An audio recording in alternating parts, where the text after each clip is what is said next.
God be the glory. Thank you for His blessings and safe travel and keeping us. I really don't have much to say, right off the bat. The question you have. Free throw shooting, does that frustrate you as a coach? Because I know you guys don't ignore it during practice. How frustrating is it, and what are you going to try to do to improve it? Well, and having said that, D was big the last 30 seconds of that game, obviously making 5 out of 6. So. Yeah, I guess it's not really. You just feel like you should shoot free throws better because they're free shots, and there's no defense. Something you practice, and we try different things to try to simulate game situations, fatigue free throws, pressure free throws.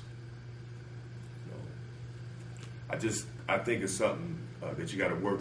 We got to work through, and guys their confidence has to grow. But we'll keep. The biggest thing is getting to the line, and we've improved in that area. And the rest is just going to take repetition and confidence. We got to keep getting reps, and our confidence has to grow. So we got to keep getting to the line. How do you simulate a pressure free throw practice? We try to put a consequence on it. You got to make 6 out of 7 1-and-1s, and if you don't, you run. Or we wait until we do like a drill, or after we run up and down the court and guys are fatigued, we put them on the line right away. Okay, 3 guys got to make 1-and-1s, or 5 guys got to make 1-and-1s, and if you don't, you got to run. So you try different things, and then you also try just to get numbers. Get up there and 10, 15 minutes of 1-and-1 free throws. So I know we have good shooters, and we've been getting to the line. And there's some guys like Joe Jakubowski, career-wise, who are better free throw shooters over their career than they're shooting right now. D. Brown made big free throws, but he's still just shooting 53%. So it'll get better. A lot of prayer too. It'll get better. Did they hit the foul shots in practice? Not really. No, I mean when you go into games, I'm in a state of prayer every free throw. Because we need favor.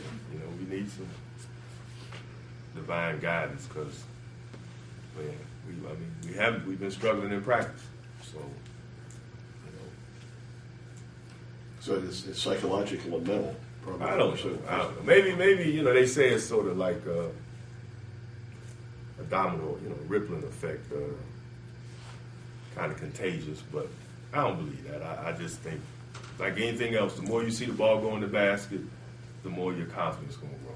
And unless you see it go in the basket, it can affect your confidence. So you just need to keep working at it. Conversely, the have to be happy with the defense, though. That has really improved by leaps and bounds, and that's been the difference.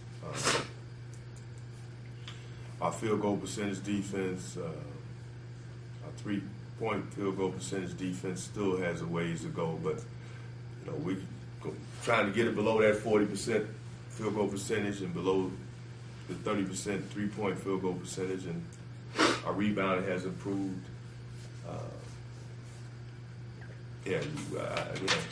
I think our guys, their confidence level on the defensive end,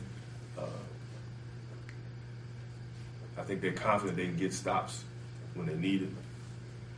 And I've seen a commitment there. So, yeah, that's been probably the biggest plus improvement with our team. you. What do you know about Detroit for Saturday? We just watched our film from our Canisius game, so we really just going to today focus on us. I know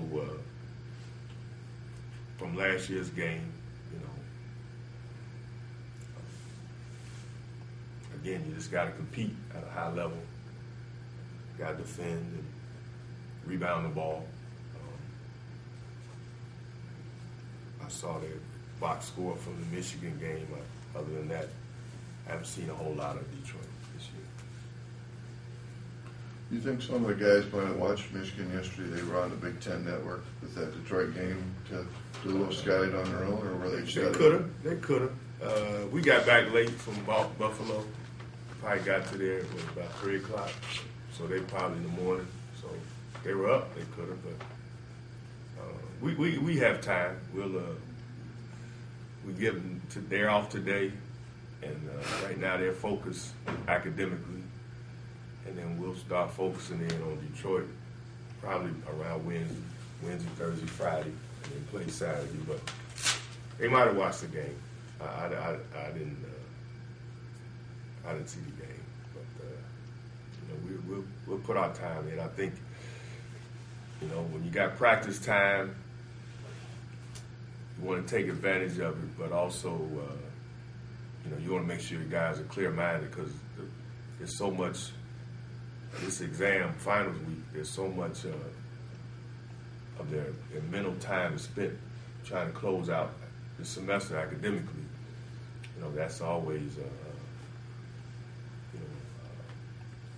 consuming thing for players this time of year. So, you know, we want them to finish the semester strong, and they also, when they come to practice for that 2.5 hours, they got to be able to focus in on practice for those, for that time. Academically, everybody, as far as you can see, is. Hey, thank God again. There's a lot of prayer. You know, I think we're in position. If we close things out, you know, for guys to be in good shape, you know. But I feel good about the work they're putting in. Hopefully, they'll be positive. That's our prayer. You know, I'm prayerful and hopeful. Everyone healthy going into this? Mm-hmm. Yeah.